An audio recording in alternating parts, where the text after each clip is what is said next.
Hi guys, welcome to the channel. In today's video, I'm going to show you how you can change TikTok playback speed. So before getting into this video, must subscribe to our YouTube channel and click on the bell icon. So the first step you simply need to do is to open TikTok application. So once you open TikTok application, you simply need to click on this share icon. So once you click on that, you simply need to scroll here and here you can see an option of playback speed. Click on that.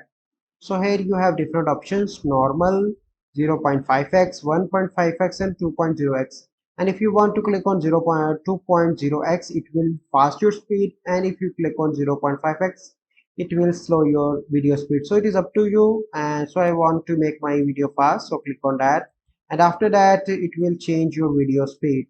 So this is the process by which you can change playback speed on TikTok.